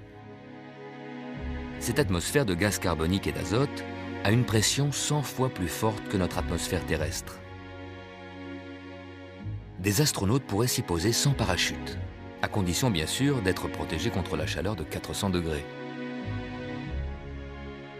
Les forces d'attraction du Soleil ont déformé cette dense atmosphère vénusienne. Au cours de milliards d'années, cette déformation aurait ralenti la rotation et déséquilibré la planète, au point de l'arrêter et la faire revenir lentement en sens inverse. Il se peut aussi que la planète, déséquilibrée, se soit renversée, ce qui expliquerait sa rotation en sens inverse de toutes les autres planètes. Les planètes géantes Saturne et Jupiter agissent également sur leur entourage. La masse de Saturne est 100 fois celle de la Terre. Jupiter 300 fois. L'énorme force gravitationnelle de Jupiter s'étend à 800 millions de kilomètres à sa droite et à sa gauche. Son orbite est peuplée par 2 groupes d'astéroïdes, les Troyens, qui flottent dans l'espace à 60 degrés de Jupiter, là où il y a un équilibre entre les forces gravitationnelles. Les Troyens forment avec Jupiter et le Soleil des triangles égaux qui tournent autour du Soleil à la même vitesse que Jupiter. Le même phénomène se déroule en modèle réduit autour de Saturne. 3 de ses satellites, Thétis, Calypso et Télésto, gravitent sur la même orbite à des angles de 60 degrés. Et sur une autre orbite saturnienne, encore 3 satellites à 60 degrés l'un de l'autre.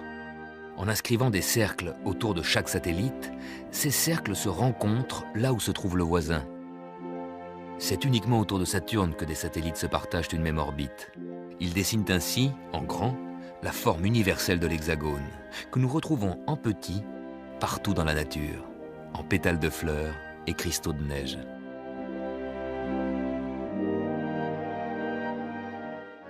Par sa force d'attraction, la Terre a attaché la Lune et l'empêche de tourner librement. Nous voyons toujours la même moitié, la même face de la Lune. Le Soleil éclaire toujours une moitié de la Lune, la moitié tournée vers le Soleil, en jaune, mais qui ne correspond pas à la moitié, en bleu, tournée vers nous. La moitié tournée vers le Soleil et la face visible de la Lune se recouvrent partiellement. Cette partie, c'est le croissant de la Lune que nous voyons.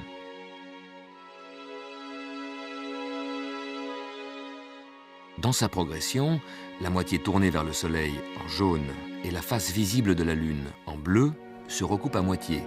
C'est la demi-lune. À la pleine Lune, la face visible de la Lune orientée vers nous correspond exactement à la moitié qui est tournée vers le Soleil. Et là, nous ne voyons pas de croissant, mais toute la moitié éclairée par le Soleil. La pleine Lune toute ronde. Une semaine plus tard, c'est la demi-lune. Puis à la nouvelle lune, quand la Lune est alignée avec le Soleil éclaire la face de la Lune que depuis la Terre nous ne voyons jamais, en jaune, la face cachée de la Lune. Vue de la Terre, la Lune nous présente toujours la même face. La demi-lune, c'est toujours cette même face, éclairée à moitié par le Soleil. Et l'autre moitié à gauche, c'est la face cachée de la Lune. Oh non!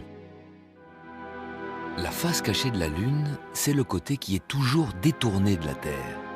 Ici, en blanc. Quand vous regardez la Lune avec des jumelles, vous voyez des parties plus sombres et plus claires, des montagnes et des cratères, impacts laissés par des astéroïdes depuis des milliards d'années. Puis certaines régions de la Lune ont été inondées par de la lave volcanique, couvrant les cratères et formant les parties plus lisses. Ces parties sont restées presque intactes, avec peu de cratères, parce que les collisions d'astéroïdes, très nombreuses à l'époque où le système solaire s'est formé, ont peu à peu diminué. Par contre, sur la face cachée de la Lune, photographiée par des sondes spatiales, il y a des cratères partout.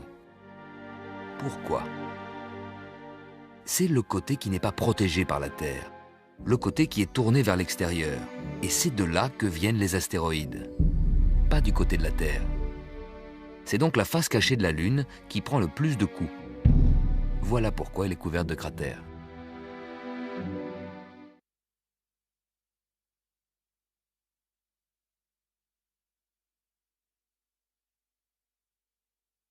Nous sommes ici et nous atteindrons la station Solstice dans une semaine.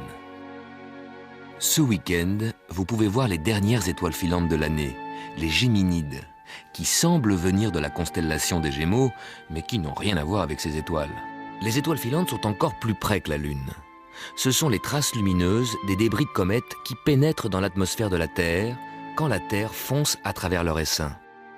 Elles nous indiquent donc la direction dans laquelle la Terre nous emmène. Et quand il n'y a pas d'étoiles filantes, comment savoir où nous allons, puisque la Terre n'arrête pas de tourner autour de son axe? La Terre fait le tour du Soleil dans le sens contraire des aiguilles d'une montre.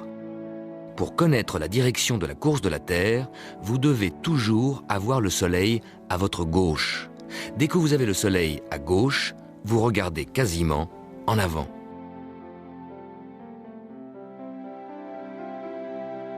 Le matin, mettez le Soleil levant à votre gauche. Regardez le sud et vous regardez dans le sens de la marche de la Terre. À midi, le Soleil est au sud. Mettez-le à votre gauche, vous regardez l'ouest. À midi, la Terre fonce vers l'ouest. Et le soir, mettez le Soleil couchant à votre gauche, vous regardez le nord. Vous êtes dans le sens de la marche de la Terre. Ainsi, à tout moment, vous saurez comment regarder en avant.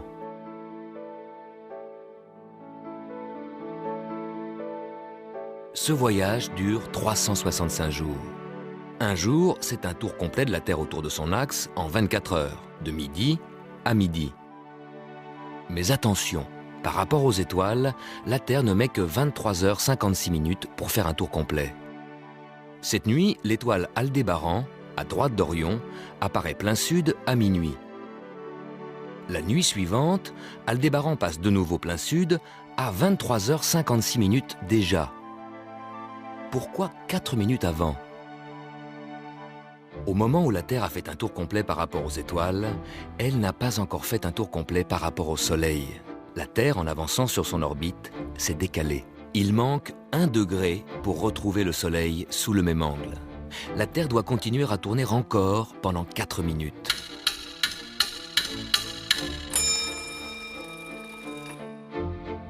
La Terre retrouve les étoiles au bout de 23h56. Mais elle met 4 minutes de plus pour retrouver le Soleil sous le même angle. 23h56 plus 4 minutes égale 24 heures. Le compte est bon. Mais en 24 heures, la Terre ne fait pas seulement un tour complet. Elle fait un tour complet plus 1 degré. Voilà pourquoi les étoiles, d'une nuit à l'autre, glissent 1 degré vers la droite, une largeur de main en une semaine.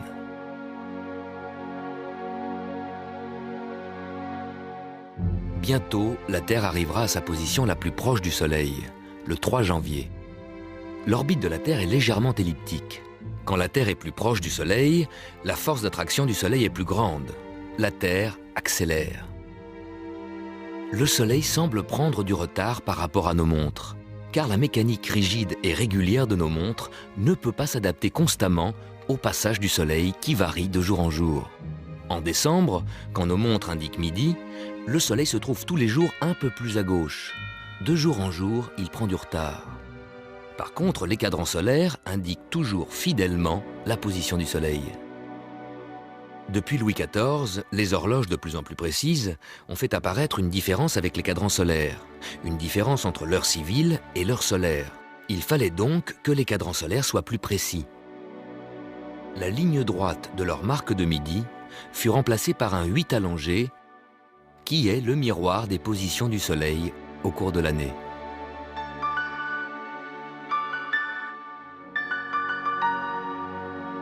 Quand, à cause de l'accélération de la Terre, le Soleil semble être en retard, surtout en hiver, l'ombre tombe ici, à gauche. Quand le Soleil semble être en avance, surtout en automne, l'ombre tombe ici, à droite. L'ombre à gauche, le Soleil est en retard sur l'heure civile. L'ombre à droite, le Soleil est en avance sur l'heure civile. En décembre, la trajectoire du Soleil raccourcit. La durée du jour raccourcit. Le solstice d'hiver sera le jour le plus court. L'éventail du jour se ferme. Le solstice sera le jour où le Soleil se lèvera le plus tard et se couchera le plus tôt. Non. Le coucher de soleil le plus tôt de l'année, c'est aujourd'hui. Déjà. Du 6 au 18 décembre, le Soleil se couche tous les soirs pratiquement à la même heure. Mais chaque matin, il se lève 1 minute plus tard. Et tous les jours, le Soleil passe un peu plus tard à son point culminant. Nos montres sont réglées sur une heure moyenne, valable toute l'année. Du moment que la Terre s'accélère, le Soleil semble prendre du retard. Tous les jours, il traverse le méridien un peu plus tard. De jour en jour, le Soleil se lève plus tard, mais se couche tous les soirs à la même heure. Le coucher du Soleil le plus tôt de l'année, c'est maintenant. Le soir, le temps s'arrête. Les nuits s'allongent, les jours raccourcissent. Pourquoi la nuit, il fait nuit? Parce que nous nous trouvons à l'ombre de la Terre. Les rayons du Soleil ne peuvent pas nous atteindre. Côté nuit, l'atmosphère n'est pas exposée au Soleil. Le Soleil illumine l'atmosphère qui enveloppe la Terre. Ce mélange d'azote et d'oxygène apparaît bleu. Notre Terre, vue de l'espace, se présente comme la planète bleue. Ce que nous percevons comme jour, c'est l'effet du Soleil sur l'atmosphère. En plus des rayons qui viennent directement du Soleil, l'atmosphère, ainsi illuminée, répand partout une lumière indirecte, diffuse, qui éclaire même les espaces à l'ombre. Sur la Lune, il n'y a pas d'atmosphère. Il ne fait pas vraiment jour. Même en plein soleil, le ciel reste noir. Les engins spatiaux sont éclairés par le Soleil, mais ils naviguent dans un ciel noir. Les étoiles sont des soleils lointains, visibles, mais trop éloignés pour nous éclairer. Le Soleil envoie des rayons de lumière partout, dans toutes les directions. Mais tout ce que nous envoyons, ce sont les quelques rayons que les planètes Vénus, Mars, Jupiter et Saturne nous renvoient.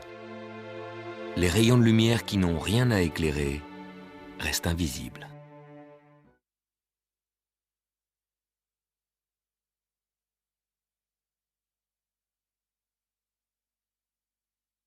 Nous arrivons à cette station du solstice d'hiver.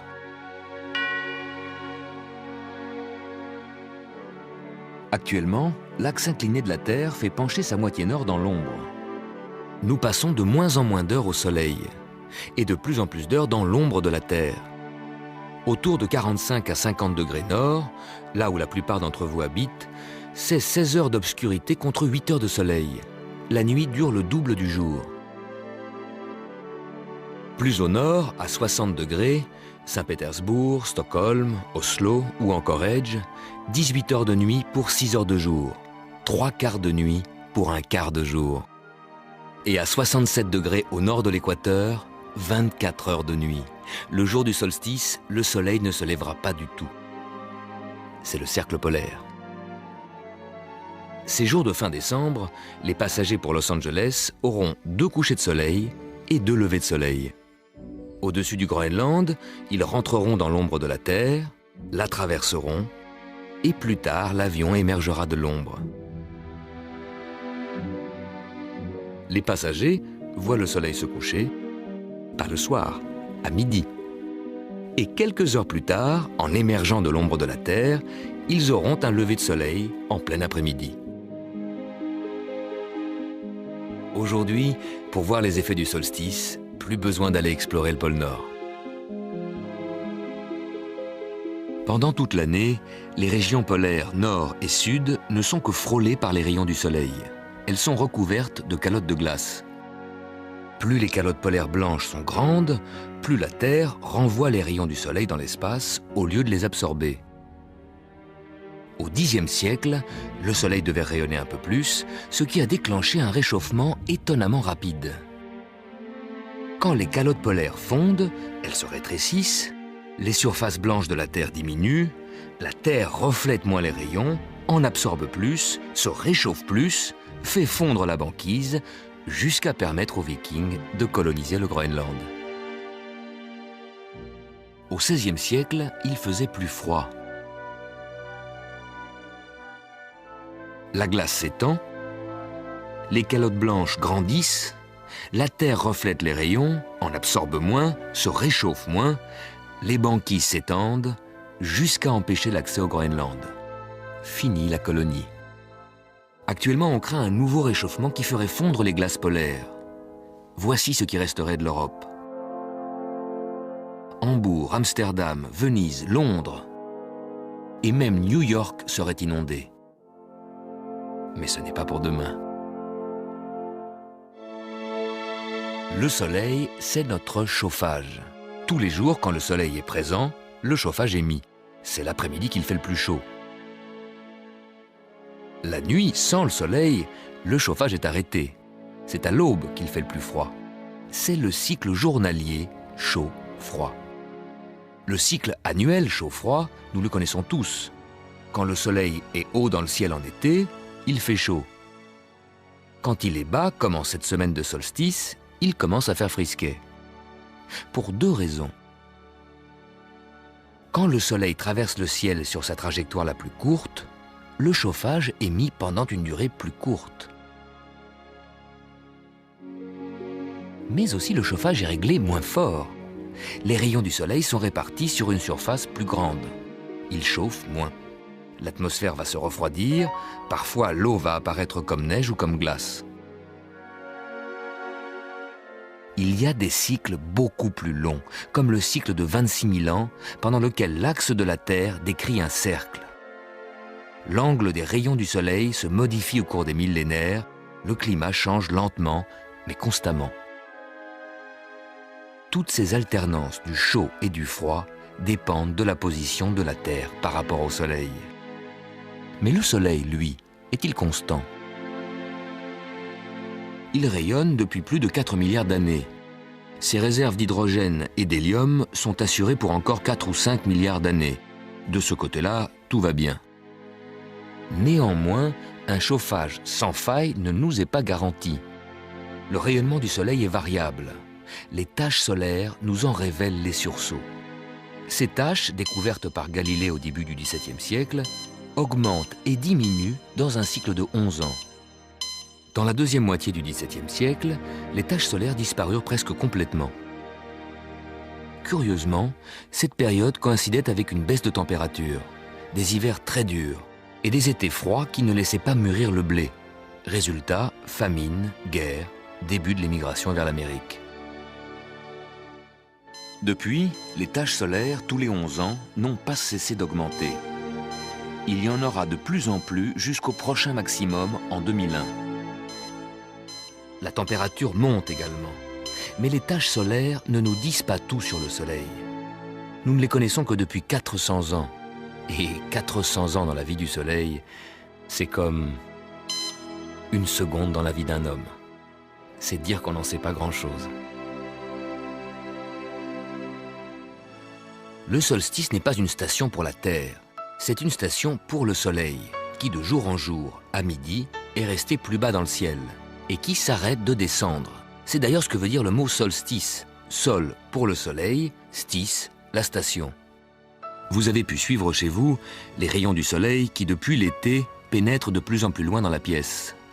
Aujourd'hui, ils sont au maxi, parce qu'aujourd'hui, la moitié nord de la Terre se détourne le plus du soleil.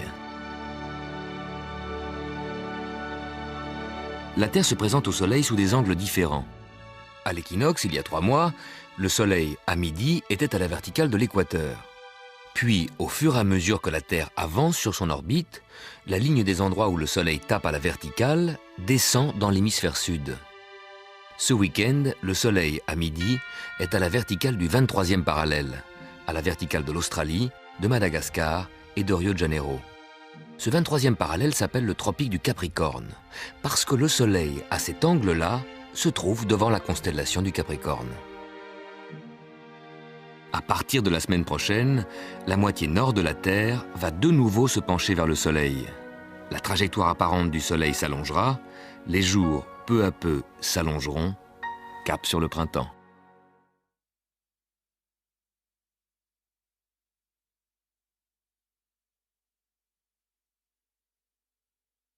Nous sommes ici. La Terre a passé le cap du solstice. À l'approche de Noël, vous pouvez voir Jupiter bas dans le ciel et Saturne plus haut au sud. La Bible raconte que les 3 mages, pour se rendre à Bethléem, lieu où naquit Jésus, suivirent une étoile. Peut-être s'agissait-il d'une conjonction Jupiter-Saturne. À la veille de la naissance de Jésus, Jupiter rattrapa Saturne pour s'aligner en une conjonction d'une durée exceptionnelle. Au mois de mai de l'an 7 avant Jésus-Christ, la Terre était ici, en alignement avec Jupiter et Saturne. Pendant 8 mois, la Terre, Jupiter et Saturne restaient alignés. Jupiter et Saturne, pendant tout ce temps, apparaissaient donc en conjonction. Début décembre, Mars s'approchait de cet alignement. Et voici ce qu'on voyait de l'ancienne Babylone, où l'astronomie était déjà très développée. Les mages de Babylone pourraient avoir suivi cette triple constellation à travers le désert. La Bible parle de l'étoile qui marchait devant eux. En effet, tous les soirs, à la même heure, ils pouvaient voir la constellation se rapprocher de l'horizon, exactement dans la direction qui devait finalement les conduire, exactement à Bethléem. Mais la légende de l'étoile de Noël pourrait avoir une autre origine. En l'an 2 avant Jésus-Christ, un astre spectaculaire apparut dans le ciel. C'était en fait Jupiter et Vénus qui s'alignaient avec une telle précision qu'à l'œil nu, ils se confondaient. Des conjonctions aussi serrées sont extrêmement rares. Comment se produisent-elles? Les orbites de Vénus et Jupiter sont légèrement inclinées. Il faut donc une coïncidence exceptionnelle pour que Vénus, sur l'orbite penchée, rattrape Jupiter exactement le jour où les plans de ses orbites se coupent. Et qu'en plus, la Terre se trouve le même jour dans le même axe. Et voilà qu'1 an plus tard, en l'an 1 avant Jésus-Christ, cet alignement rare se reproduit. Et coïncidence unique de mémoire d'homme, une 3e fois l'année suivante, l'année même de la naissance du Christ. Les astronomes babyloniens, les mages, n'avaient jamais vu ça. On comprend qu'ils aient cru à l'annonce d'un grand événement. Les soirs qui suivirent cette superconjonction, Jupiter alla s'aligner avec Mercure en une conjonction rare et lumineuse. Parce que, vu de l'espace, Jupiter, Mercure et la Terre se trouvaient dans le même axe. Cette constellation pointait vers l'ouest et aurait pu guider les 3 mages vers Bethléem. La brillance exceptionnelle de Vénus plus Jupiter aurait pu faire croire à une comète. En 1302, la comète Halley passa près de la Terre. Dans sa célèbre fresque de l'adoration des mages, à Padoue, Giotto a peint la comète qu'il venait de voir de ses propres yeux. Depuis, l'étoile de Noël qui conduisit les mages vers Bethléem est souvent représentée comme une comète. À l'époque, personne ne pouvait soupçonner que l'intuition de Giotto de peindre une comète révélait peut-être la vérité. L'étoile de Bethléem pourrait être la comète Encke, qui circule sur une orbite à l'intérieur de l'orbite de Jupiter. À chaque passage près du Soleil, Encke perd un peu de sa luminosité. Il y a 2000 ans, elle était donc beaucoup plus brillante qu'aujourd'hui, surtout en novembre de l'an 0, l'année de la naissance du Christ, où elle passait au plus près de la Terre. Ce qui a dû impressionner les astronomes, les mages de l'ancienne Babylone, c'est la vitesse à laquelle cette comète se déplaçait dans le ciel. Cette vitesse était due à son passage très près de la Terre, 6 degrés par jour. 20 fois plus vite que la comète Halley lors de son dernier passage.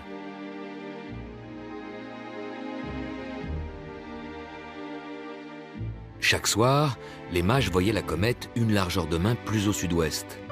dans la direction qu'il faut prendre de Babylone vers Bethléem.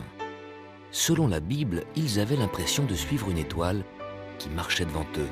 Sans le savoir, Giotto a peut-être deviné ce que fut l'étoile de Noël. Bethléem est située à environ 30 degrés de latitude nord. Le soleil se couche au solstice d'été ici et au solstice d'hiver là. Il n'y a pas une grande différence. Le solstice n'est pas un événement important de l'année. Même en hiver, les nuits ne sont qu'un peu plus longues que les jours. Par contre, à une latitude de 50 degrés, France, Allemagne, Angleterre et pays scandinaves, le soleil au solstice d'été se couche ici. Et au solstice d'hiver, là. Une grande différence. La nuit dure le double du jour. Les habitants de ces pays nordiques attendent avec impatience le solstice, le jour où le soleil enfin renverse sa course. On allumait des feux pour saluer le solstice. Quand le christianisme s'est propagé vers le nord, quand il est passé d'une latitude de 30 degrés à 50 degrés, le solstice, le 21 décembre, et Noël, le 24 décembre, se sont confondus dans les rites des sapins de Noël illuminés de bougies. C'est l'espérance de retrouver la lumière d'un soleil trop absent. Un soleil que nous voyons tous les jours tourner autour de la Terre. L'image de la Terre au milieu du monde reste donc une idée répandue. La vision que nous espérons vous avoir fait partager au cours de ce voyage est celle de Nicolas Copernic. Le soleil au centre, la Terre sur orbite, reléguée à la périphérie.